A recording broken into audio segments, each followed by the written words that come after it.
to get stronger data on parents, African-American voters, and Hispanic voters. So we have really good data with those groups and in the poll. So happy to even get into some of those issues if people are interested. So let's see. Let's see. Okay, there we go. So the first thing I'll just do a little stage setting, but it's stuff that you all know very well. And part of it is that, I think one of our biggest frustrations as a field, right, is that basically kids are so often ignored, dismissed, or diminished in considerations by policymakers. And these are two great quotes by Michael Freeman, who is a child rights expert, but basically talking about, this issue and how even when it comes to kids' policy issues themselves, you see policymakers kind of ignore the interest of kids. And what this poll will show is that if you maintain a focus on children, it's the best policy, rather than moving that focus to adults. And so as an example, like the child tax credit, if we keep the focus on children, it polls very well. It's the moment you start thinking about the deservedness of adults, or and you sort of change the criteria or the basically the target audience, then support drops dramatically. And so it's very key to keep the focus on kids in as we make the conversations about the policies involving them, and the public totally believes that that's how it should be. So as an example of that is we asked, basically we just made a couple of statements and said, for example, children's policy needs and concerns are often an afterthought or dismissed by policymakers. And so we asked people if they agreed or disagreed. And you can see, and I think that's something many of us, share. And as you can see, the public does too. The public very strongly believes by a 71 to 17% margin that kids are often treated as an afterthought or dismissed by policymakers. And you can see that parents even a little bit even more strongly agree with that. And you can also see a huge generational divide. And I think this is a theme that I will be coming back to again and again throughout this, but younger voters, this is a big issue to them, 82 to 12%, for example. And you can see even people over the age of 50, it's 66-21. So still 3 to 1 people over 50 believe that. But you can see that it's way higher with young people. With race, great numbers there for white, Black, and Hispanic voters. And you can also see there's, the people, regardless of party identification, believe that this is the case. We also made a statement about programs for children need greater attention and coordination across all federal, state, and local governments. And 82 to 13 margin, people agreed with that. And so it does show that what people want is greater attention by their policymakers and better attention to coordinating programs for children. This slide is a little table setting, which is we do a publication I think many of you know is Children's Budget. And over the period between 2016 and 2020, we actually saw at the federal level a 25% drop in the share of funding for kids in the federal budget. And to compound matters, and that it resulted in all these kind of worsening conditions that we all know. But then you had, of course, the global pandemic and the economic recession, which we would then argue basically affected every single aspect of the lives of kids in a negative way. And so we already started from a very negative place, and then we had that happen. This is a little bit of an older slide, but this is still true that children actually, it's worse now, that children are 59% more likely than adults to live under poverty, under the poverty line and that, we also are disproportionately bad, among developed nations across the world. So the good news is that despite sort of initially there was this sort of kind of belief that kids were not going to be affected by the pandemic. And I think that I think all of us collectively did a really good job of saying, no, no, no, actually every aspect of the lives of kids are being negatively impacted by the pandemic and recession. And so attention shifted pretty dramatically, and people then did make kids a little bit more, bigger focus in sort of the response. And so I think many of you know, you all are working on this, the child tax credit that was included in the American Rescue Plan, that basically would have, between 4 to 5 million kids would have been positively impacted by that. And we estimate that if it had been, well, we don't estimate this, Columbia University estimates that if it had been made permanent, over 4 million kids would have been lifted out of poverty.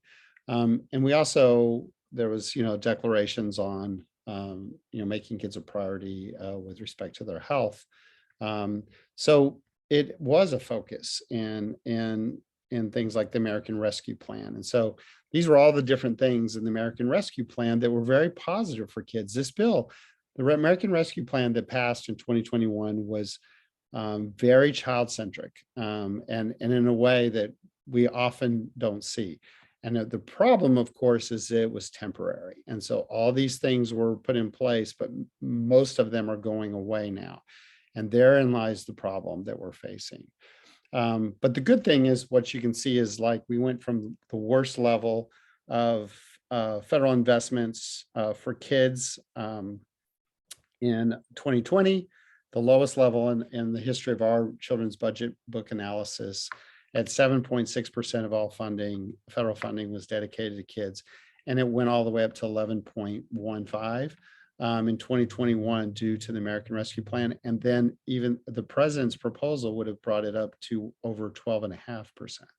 So there was this one-time moment where we did capture the attention of policymakers and the public about making investments in kids. And so we know it can be done.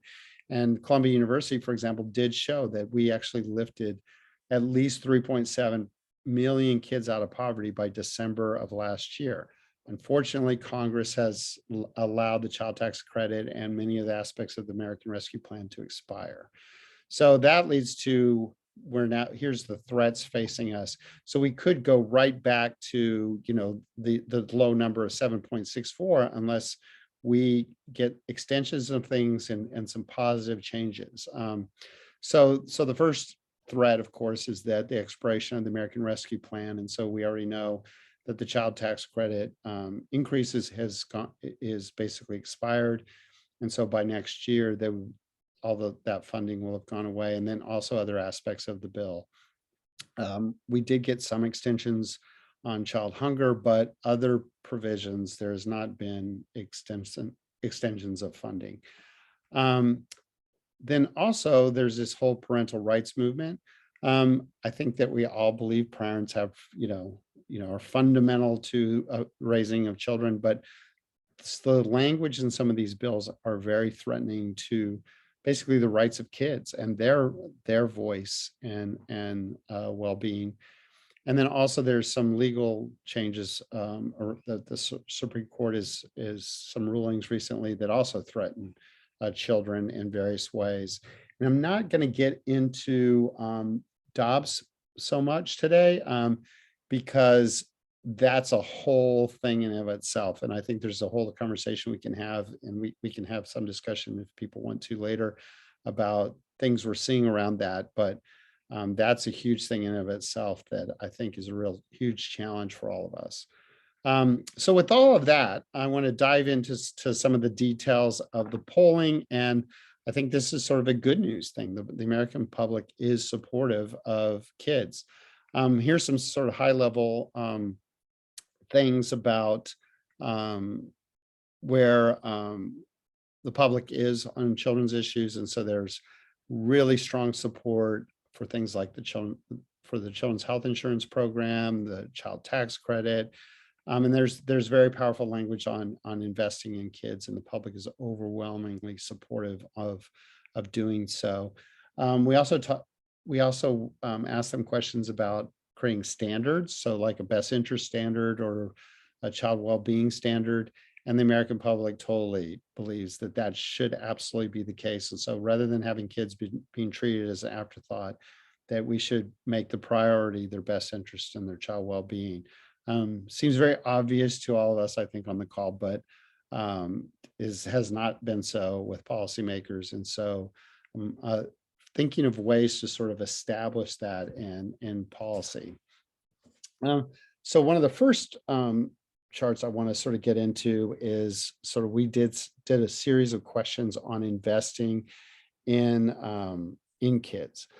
And so there's a longstanding question where you ask the public whether they believe we're spending too little, too much, or about right on various policy provisions. What I can tell you is that other questions that did not relate to kids did not do so well. In fact, so many of them were underwater. Most people saying about right, and lots of people saying too much. What is great here is that overwhelmingly people believe that we should be making more investments, or we're actually making too little of investments in children, is I guess the more appropriate way to say it. And you can see there's really strong support here. By more than a 5-to-1 margin, people feel that we're making too little investments in our kids. What's interesting about that is when you get more detailed, when you ask people about specific policies related to kids, those numbers go up. And you can see here, for example, on reducing child abuse and neglect, it was 53 to 7. Reducing child poverty is very high. The numbers are really strong. And so I'm having a hard time looking at it because I can see there it is. Okay, so 66 to 10, for example. So child abuse and neglect was 66-7, reducing child poverty 66-10, reducing child hunger is like 13-1, so 64-5. So you can see really strong numbers, and even things like preventing gun violence. And that, we asked this question in May, so it was even before Uvalde. So really good numbers there on that we need to be making more investments in our kids. Let's see, I don't know why. There we go.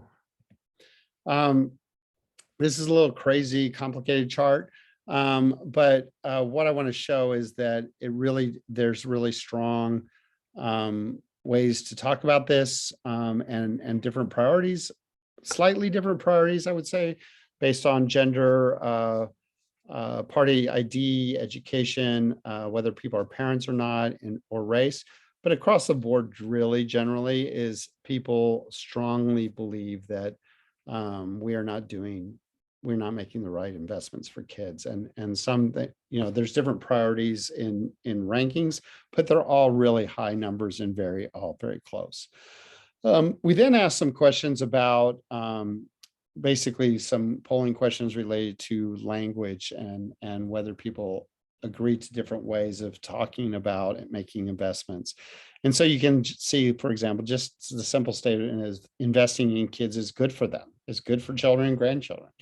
You can see by 93 to 5% margin, people strongly agree with that statement. 78% strongly agree with that statement. And it's strong across subgroups, including 69% of Republicans strongly agree with that statement. And so people do believe that. We also then talked about it in terms of their lives, development, and outcomes. You see it's 90 to 8. And then we also asked it in terms of, for the economy, for a healthy society and healthy economy. And you can see that did well too, 89 to 7. So whether we talk about making investments for the kids themselves and their well-being, or even for societal reasons, you can see the public buys into the need to do so. Want to get a little bit into CHIP. So we asked the question of making CHIP permanent. We would point out that CHIP is now 25. It has a long-standing bipartisan support. It's been very successful, 10 million kids. And in this reconciliation package you're seeing that's being put together at the federal level, initially there was all kinds of talk about the child tax credit and childcare and pre-K family, family medical leave and CHIP permanent and sort of a maternal child health package.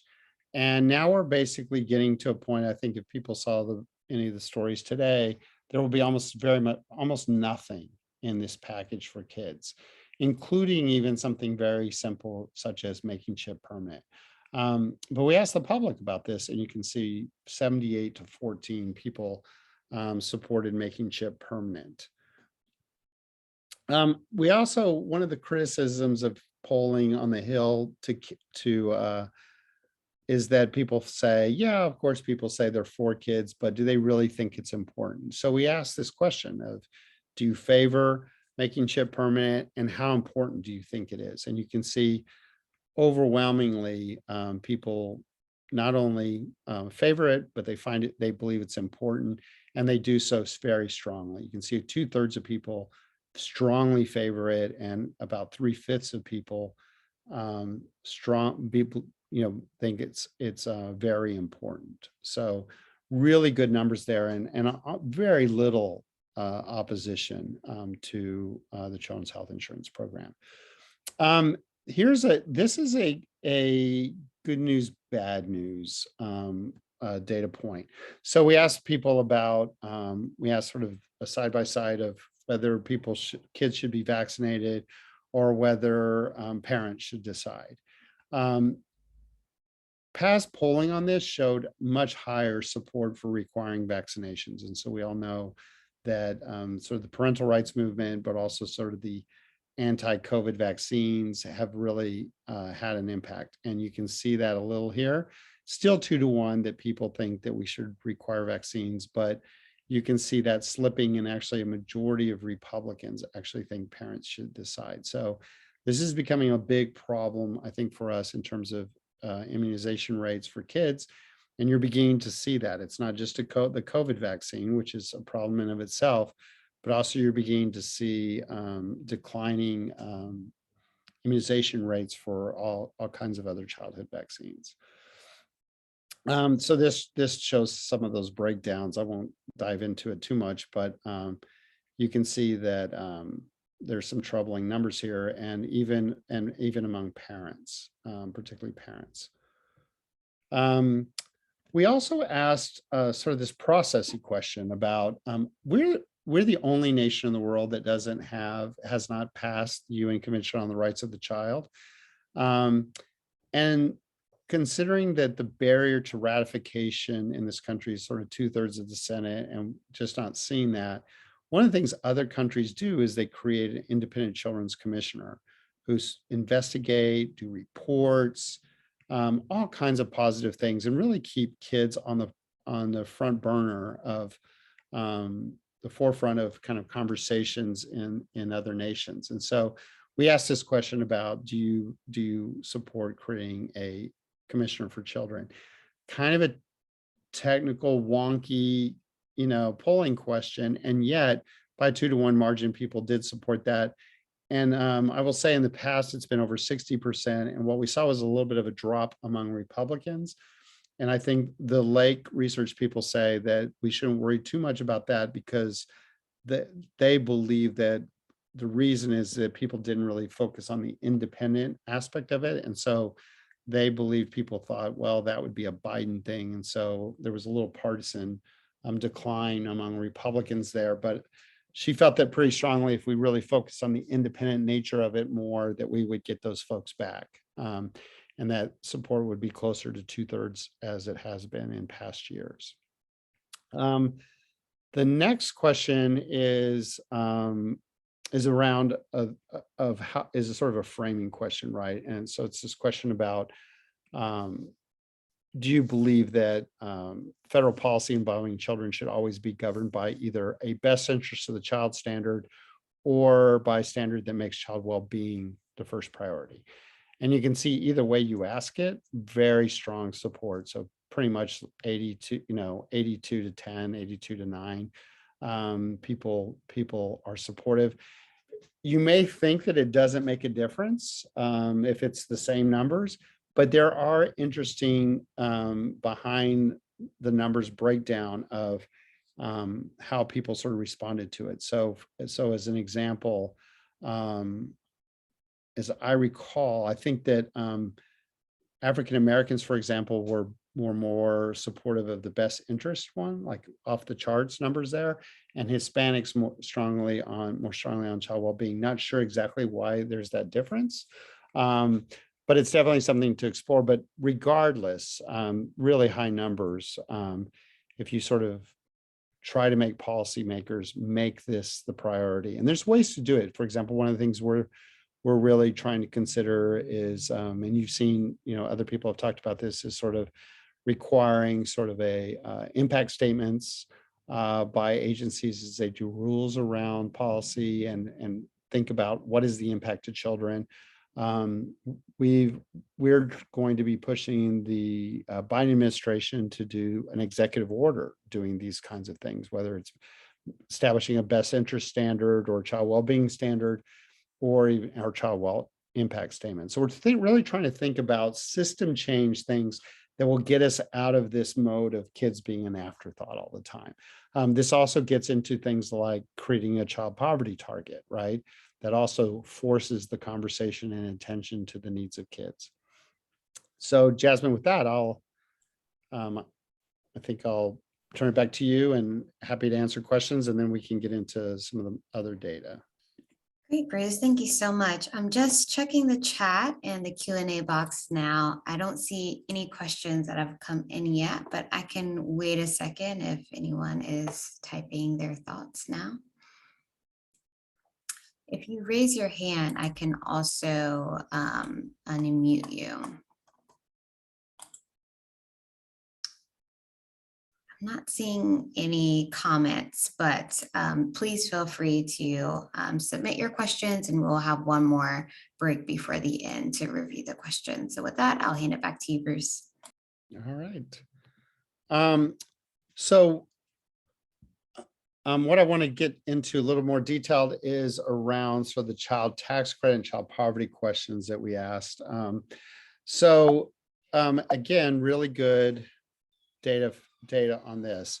I don't know if people are following this very closely, but the polling on the child tax credit has always been very strong. And what you saw over the course of the American Rescue Plan polling was when they were talking about extending aspects of the American Rescue Plan. One of the frustrating things for us was that pollsters started asking questions about, like, adding, for example, a benefit to Medicare for hearing or vision. And you saw very strong numbers on that. And instead of asking the very simple question about do you support extending the child tax credit, they would ask sort of processy questions around how, et cetera. And they would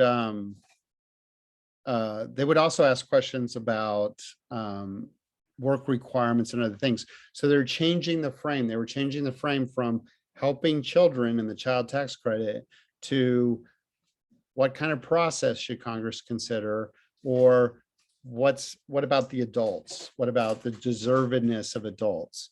And so what you saw was that polling dropped. If you did that. Now, they didn't do it for anything else. They didn't ask, those kinds of questions for adding benefits to the Medicare program, for example. So very frustrating thing to us. And this is one of the things that Lake Research really got into. And so you can see here, just asking the straight up question, do you support the child tax credit? You see overwhelming support, 72 to 21, that people did. We also asked it in two different ways. So we asked it about, is it important because we're lifting people out of poverty, or is it important because you're preventing kids from falling into poverty? So that sort of this loss aversion question. Both did very well. People feel very strongly that we should, be lifting kids out of poverty in a very positive way, but people also really fear the negative consequences. And so, for example, you can see Republicans actually did better they may not want to make huge investments in a strong way into lifting kids out of poverty.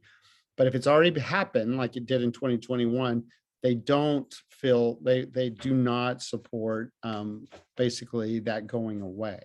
So we have between Democrats and across Democrats, Independents, and Republicans very strong support for the child tax credit, and you can see that really good numbers across the board. Interestingly, like mothers are more concerned about lifting kids out of poverty, and fathers are worried about kids falling back into poverty. So interesting numbers there, but both did very well. And again, around 72 to 21 for the child tax credit.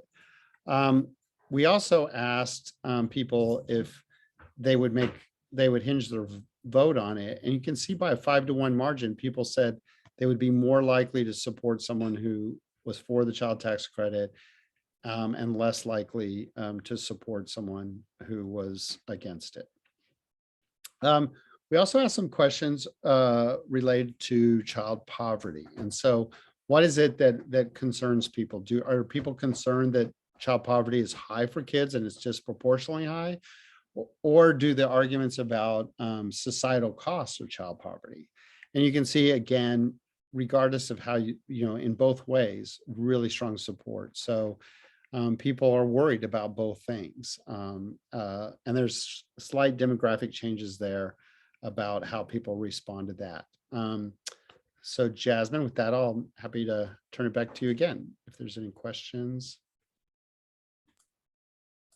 Thanks, Bruce. I don't see anything in the chat or the Q&A box, but I do have a quick question. It's still formulating in my mind, but I'll give it a shot. So when you were going over the data for the child tax credit, a lot of advocates are thinking about, expanding a state version of their child tax credit. So was there any language that you saw in the more detailed data about framing it? It seemed like Republicans favored the, don't take these funds away, but on the same token, some Republicans were blaming parents or trying to create the scenario where parents were misusing these funds. So do you have any comments on framing that you saw from Republicans that could be helpful in that context? Yeah, absolutely. I'm glad you asked that question. I think that you really hit on the problem, is that too often when the conversation shifts from kids to adults, and so people start, the target for people is adults, then people resort to sort of various aspects of stereotyping, deservedness criteria. And so consequently, you start making changes to the child tax credit that are detrimental to children, because if you put in a work requirement, then that means some kids lose coverage. If you start getting into this issues around, well, single moms versus married, and you start making changes there, you are negatively impacting kids. And these are things, for example, that we're seeing is happening. Senator Romney had a bill for a child tax credit that was basically just a universal credit for kids. It was, we were very supportive of it. Our biggest problem with that was that some of the offsets were negative, but we liked his affirmative provisions in that. In moving forward and trying to respond to some of the criticisms of work requirements, et cetera, he made changes to his child tax credit and has now introduced what he calls version 2.0. And the number of kids in poverty that his bill would lift out of poverty went from 3.3 million down to 1 million. So he lost 2/3 of the kids. So this is the thing, is rather than us getting into the fight about work requirements and things like that, we have to move the conversation back to kids, because when the conversation is around kids, and that is what the child tax credit is supposed to be about, we win. And there was also, I think there's been some concern that we shouldn't, sort of front the poverty issues in the child tax credit. And I think what this polling shows is that's not true. People are very concerned about poverty, particularly child poverty, and they want you to say it. We in the earlier questions in terms of investments, we actually did a A/B test where we asked people, do you think we're spending too little on reducing child poverty? And we asked it the same way about reducing poverty, improving economic well-being for low-income families or something like that, which is language we've been told to use, right? Not to focus on poverty, but to talk about, low-income working families. The child poverty polled way like 10% higher than the other language. So I think that this shows that we can talk about child poverty and should talk about it, because as this chart right before you shows, there's really strong support. Perfect. Thank you so much, Bruce. I think we can continue to the next section. All right, awesome. So the next thing I kind of wanted to talk about a little bit is, so the previous slide, I had talked about sort of the three threats, right? And one is the expiring provisions, and we kind of walked through that, the American people do not want those things to expire. They actually want us to be making investments in kids. The other two things that I think are huge threats are sort of this parental rights movement, and then some of the legal issues that we're seeing that are coming up. So one is this issue around parental rights bills that are happening across the states, and also there's bills at the federal level. And the problem is that what's important here is that there's three roles, right? There's sort of the parental role, there's the role of government. I mean, you can think about that in terms of education and protecting kids in the child welfare system, or from child abuse. Then there's also sort of the rights of kids themselves to have voice and to have self-determination around their own lives. There's Supreme Court cases about sort of this, where these different aspects of the triangle, right? And so in Troxel versus Granville, there was, Sandra Day O'Connor really did talk about the parental rights in her opinion. But John Paul Stevens, I think really it was great, because he recognized that it's not just this bipolar struggle between parents and the state, as he said, but at a minimum, there's a third individual whose interests are implicated in every case in which the statute applies, and it's the child. And so he really did fundamentally address sort of that there's also, we need to consider in child welfare cases and custody battles and all kinds of aspects. What about the best interests of the child? What about their needs and concerns? I'll pick on Florida for a second, because I think that Governor DeSantis is really sort of spearheading a lot of this movement.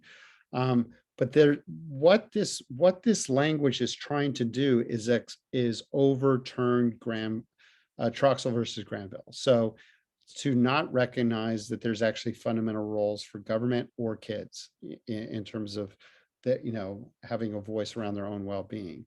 And so this language tries to undermine that. And so, for example, the Florida Parents' Bill of Rights says basically that, in the first sentence really undermines both the role of the government and children in themselves, and having a say in the upbringing, education, healthcare, and mental health of children. And I think this is something we need to collectively really think about and respond to, because it really does undermine kind of the role that kids have it there themselves, or even the things that we're working on in terms of government's role of helping children. So this gets at some of the things that I think the reasons why we think that the Florida bill and other bills like it really harm kids. So it really talks about sort of parents as the owners of children. They are not. And also doesn't recognize the best interest. It really undermines that. And then it also doesn't get at sort of the common goal between parents, the government, and children into improving the lives of kids.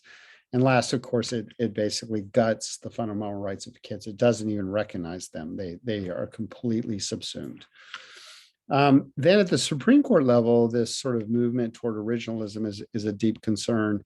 And I think it's important for us to sort of dive into that at some point about some of these, like, for example, Clarence Thomas has a number of opinions that are very concerning about the role of parents, government, and kids in terms of their lives on various matters. And so we have a couple of examples here around child well-being and education and youth rights.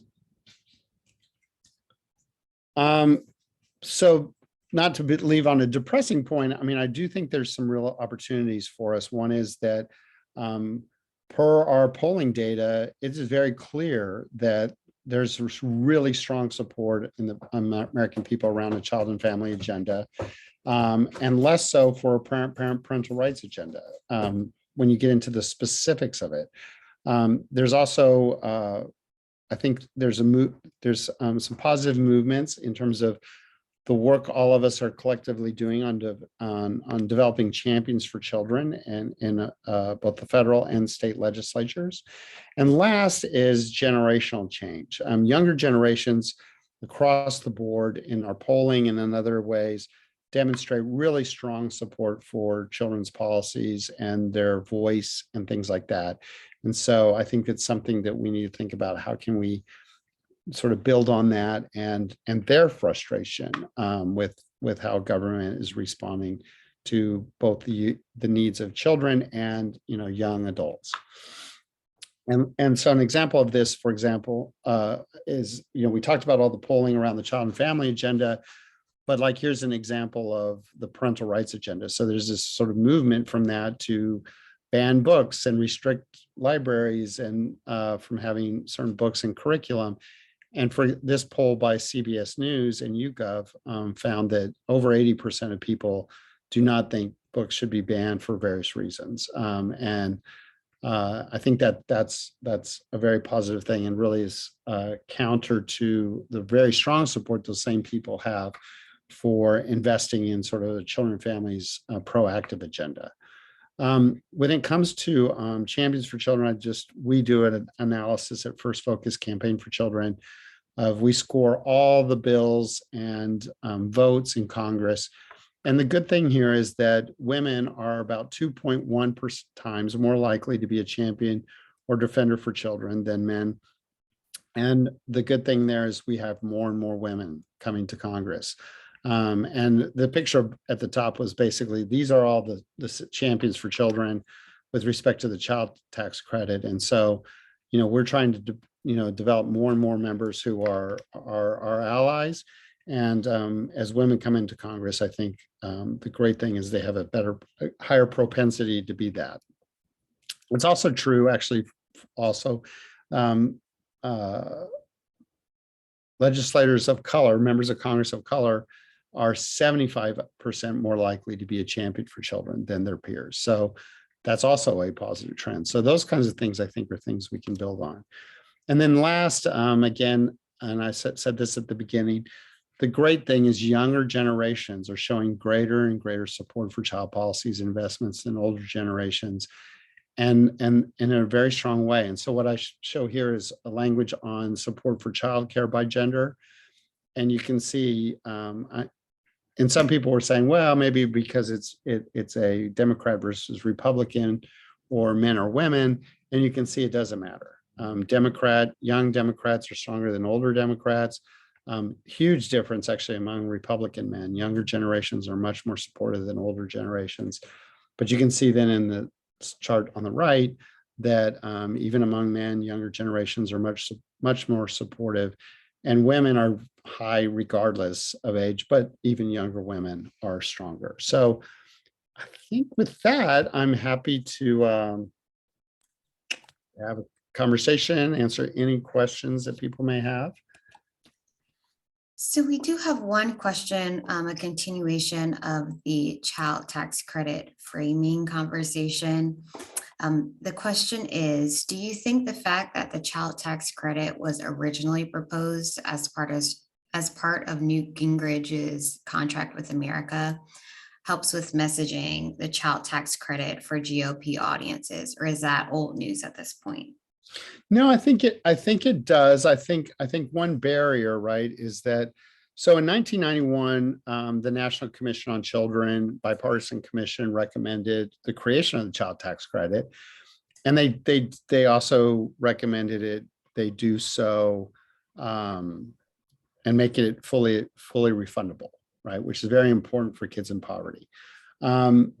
So the good thing was that on a bipartisan basis that, I'm sorry about my dog, is that Newt Gingrich, the Republican Congress did propose it. And they did so, and President Clinton had it in his budget. So he had bipartisan support for the creation of the child tax credit, but they did not make it fully refundable.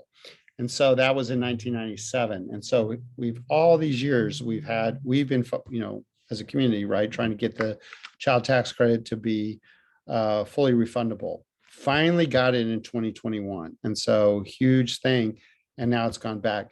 So I think it does help to point out that there's been this history of Republicans being supportive of the child tax credit.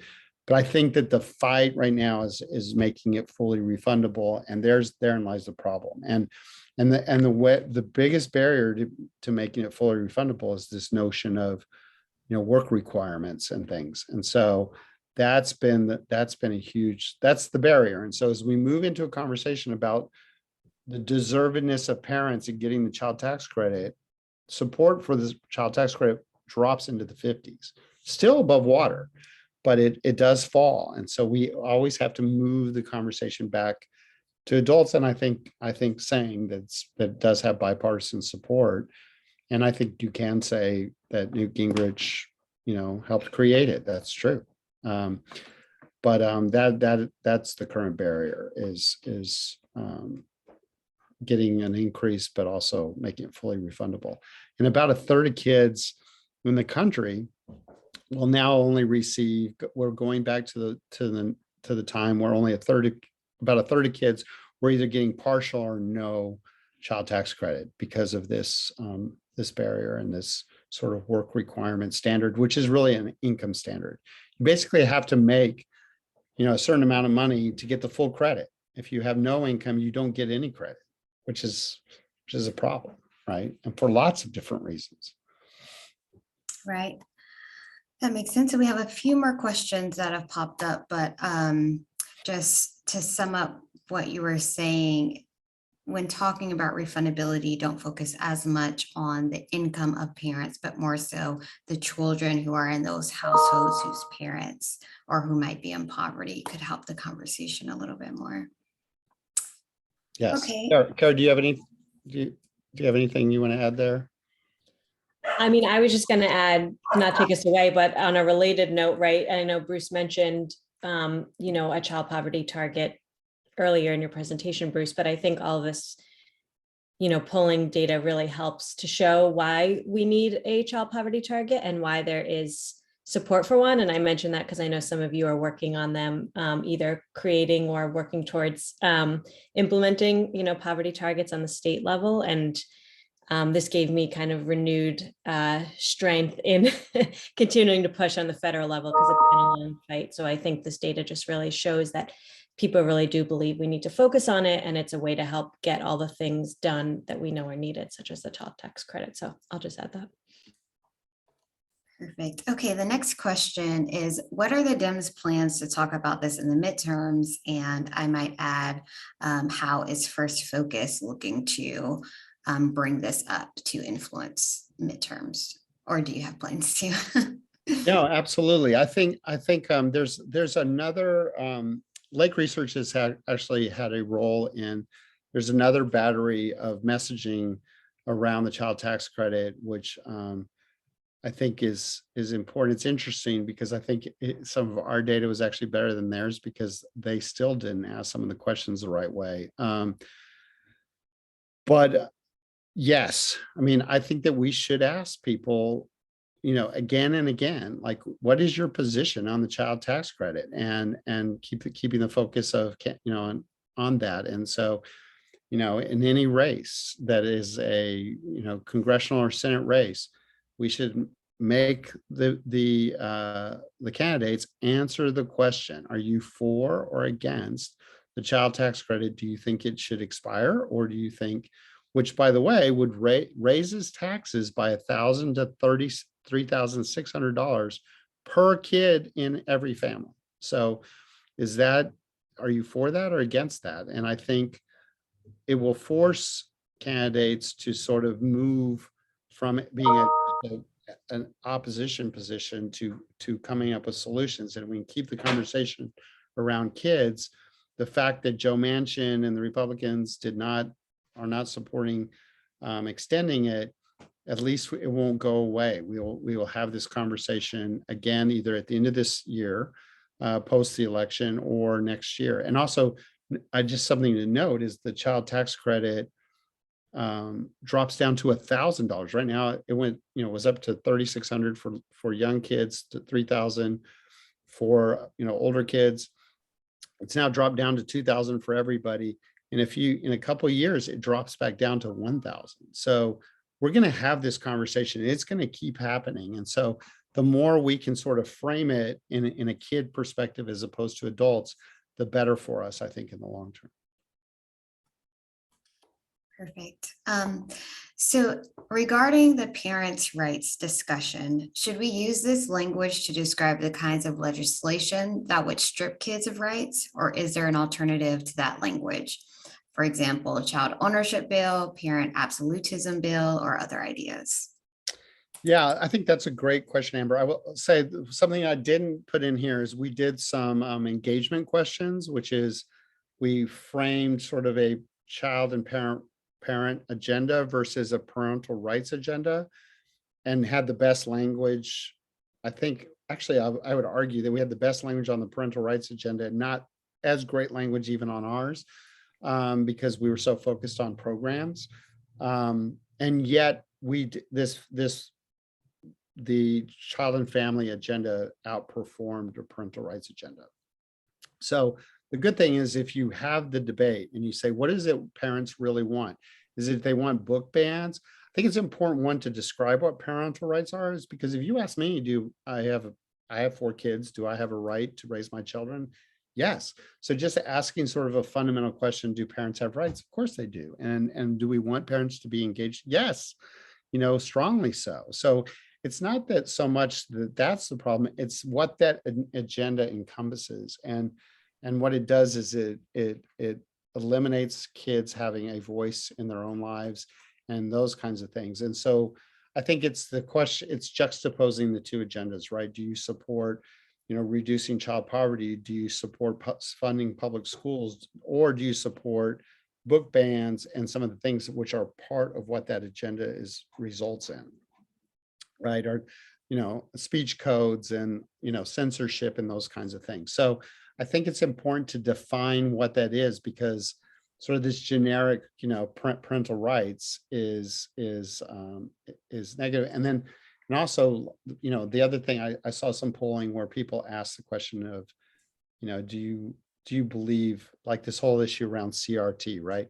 So if you ask people the question of, do you think that people should know the whole truth about our history, both good and bad, polls really well. So if you define it as, we want full truth in it is a counter to sort of this anti-CRT generic language that we're hearing. So I think that's the way, is to sort of juxtapose it and to really define what people are doing in this movement, if that's helpful.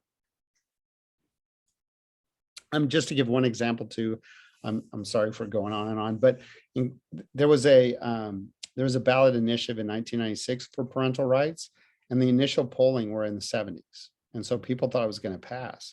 And people started explaining what it was and saying, talking about the various negative impacts it would have, including on, if you look at some of the language in that Florida bill, I think it would be really hard for government to actually protect kids from severe abuse and neglect, short of death, a threat to their death, the way the language reads. So if people go to court and they're, and you can see, the people's, government's response sometimes is to be like, okay. And so there are real threats. And so as people sort of brought forth these threats of, if government can't weigh in on protecting the best interests of children with respect to their health or their safety or those kinds of things, it failed. I mean, it lost. And so I think that's an important lesson for us. Great, thank you. Okay, next question. Even though support for kids is increasing among men, particularly GOP men, children's issues are still perceived as soft and need to take a backseat to defense, taxes, business development, etc., and inflation recently. How can we shift that, or do we need to? Yeah, I think you've identified a really huge challenge that we face is this a particular problem with the media? We'll talk to the media about various issues, and I'll give one example is the Washington Post did this fantastic story. I think it was at the close of 2019, I believe. And it was like, the reporter was basically diving into that at that time. This was even before COVID, right? But was diving into, under the Trump administration, basically kids were faring poorly in the budget, which was why they talked to us because of our budget numbers. But then also getting into, Betsy DeVos's agenda, the Department of Education, and the separation of kids at the border, and on, right? So she did this amazing analysis of all the different ways that we were not doing well by our kids. Hold on a second. I apologize. And they, so she wrote this, I would say one of the best articles written on kids there was, and she called me and she sent me a note and left me a message saying, oh, it's in the Washington Post. And so I was very excited. And I got the Washington Post, read it cover to cover, couldn't find it, read it cover to cover, couldn't find it, emailed her. And she said, oh, our editors didn't think it was a big enough story. So just to get at Amy's point, that they just put it in the online version. So that's the only place it ever was. So I think we got to move this notion that kids are just soft news, soft issues, stuff for the style section in a newspaper, to they're a quarter of the population in our future, and making investments in them is fundamental and important. And so I think that is our challenge. It really is. And it's something I think we all struggle with in our comms departments, do all the time, because reporters don't want to focus on kids. Right. Yeah. And it seems like from your work on the polling, it's definitely not so with voters, right? And so it's mainly focusing on gatekeepers, it sounds like, and convincing them of what you are showing with your polling results, and how to make children's issues more of like investing in the public good, like all of those other issues. So I can go on to the next question, unless, Cara, did you want to add to that? Okay. Do you have talking points for talking about child tax credit with candidates that you can share, or do you plan to develop a fact sheet with this polling information for specific issues? Yes, absolutely. So we have a general fact sheet on our website that I'll send to you, Jasmine, and you can include it, of a general fact sheet on the polling data. So a lot of stuff that you saw, but we are going to create specific fact sheets around. We're going to try to do one sort of on the CTC and poverty, one on sort of under 30, the under 30 population. We did, like I said, we oversampled with parents, so we want to do the parents. We also oversampled Hispanic and African-American voters, so we'll probably try to create fact sheets on them as well. It's, as you all know, it's a capacity issue. And And then, also sort of the system change kind of issue, right? Around sort of creating a children's commissioner. We have a past polling on creating a child poverty target, and then sort of the public's interest in, recognizing that policymakers treat kids as an afterthought. So we'll probably do something on that too. So it's coming, but we have the more generic one right now.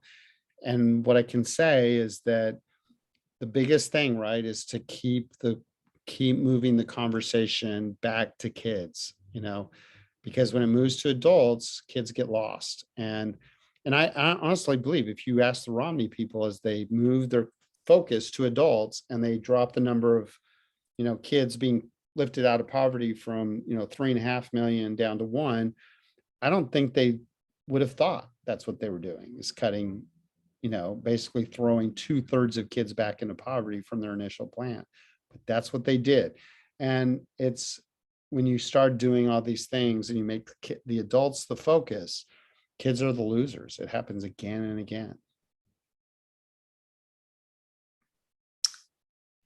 Great. Well, those are all of the questions that I see. I just want to mention again that this recording and the resources will be sent to everyone who registered shortly. Thank you so much to Bruce and Cara for the First Focuses team's work on this, and for making this information available to all of us advocates and those who are pushing alongside of you for children to be the focus. So with that, thank you everyone for joining. Do you guys have any last minute thoughts before we close the webinar today? No, I don't think so. I mean, I guess, but the biggest thing I would say is that, thank you all for all you're doing across the country, and all the support, that you all give us all the time. So when we do sign-on letters, like the partnership network is awesome and just so always there. And that's so important, and getting those, our voices, and collectively, I think we've made progress. I think, I really will emphasize again that, when we walked into COVID, Elon Musk and Donald Trump both tweeted that kids were not affected. And it was sort of the accepted, and I think it's our collective voice, of the state and federal and local advocates for kids. We're like, are you kidding me? And parents who were saying, it's affecting every aspect of their lives.